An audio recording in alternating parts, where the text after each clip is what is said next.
This segment brought to you by Sure Crop, liquid crop nutrition delivered right to your farm. We're back. Now Kyle and Lindsey King discuss her work at the USGS. Hi, this is Kyle Bauer visiting with Lindsey King. Lindsey is with USGS, U.S Geological Survey. Lindsey, tell me what your job is. I'm a hydrologic technician in Lawrence, Kansas. Now, I understand with USGS that you all have different type of jobs. And what is your job involved compared to other people that might be in USGS? I deal with a lot of water quality parameters where there's some people that deal with stream flow and gauge height and stage. USGS is a U.S. Geological Survey, but most of the work you do is in cooperation with other agencies around the state. Yes, that's correct. We have projects with KDHE, Army Corps of Engineers, Kansas Water Office. We have many cooperators that we work with. And that would involve everything from quality to quantity. Yes, that's correct.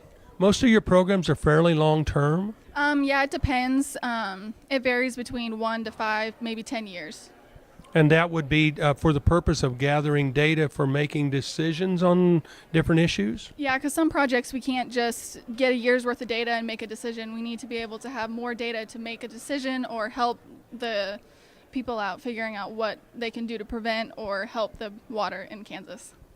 I was actually involved with the Water Authority many years ago, and we relied on USGS for the height of water or the volume going past point. A lot of those stations were there for decades. Yeah, and some of them have been there for 100 years. It just varies. And truly having that long data time does make making decisions for public policy much easier. Yes, that's correct. You have offices in multiple locations? Yes, we have one in Lawrence, our main office. We have one in Wichita, Kansas, and Hays, Kansas. And do they vary in what they do? Yeah, the Wichita office does a lot of groundwater along with some surface water and stream flow, and then Hays does water quality, stream flow, and some groundwater also. And you specifically, tell me about what your jobs are. I am a hydrologic technician on the Milford project, which is algal blooms, and also on the Neosho project, which deals with sedimentation and stream flow stabilization. And so what does that job involve? We take a lot of samples on Milford Reservoir for algae to see the spatial variability of it, along with going out on a boat throughout the day and just looking at the variability of how the algae will move through. And then for the Neosho project, we take a lot of suspended sediment samples, track the suspended sediment, make sure, because of the John Redmond Reservoir being filled in so quickly, we want to try to prevent that from happening in the future.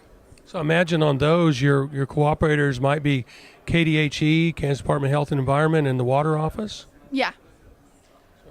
We're visiting with Lindsey King. She is with USGS, United States Geological Survey, and she is a technician. This is Kyle Bauer reporting. Back to you, Jamie. Thanks, Kyle. Folks, stay tuned for a look at progressive genetics and how they provide consumers with a high-quality product. That's next here on Farm Factor.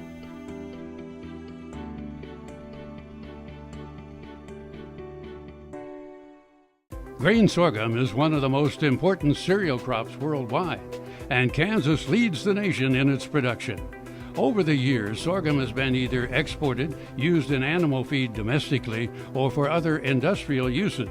Recently, its use in the ethanol market has seen tremendous growth, with 30% of domestic sorghum typically going to ethanol production. Kansas Grain Sorghum is committed to sorghum research, market development, and education. Learn more at ksgrainsorghum.org.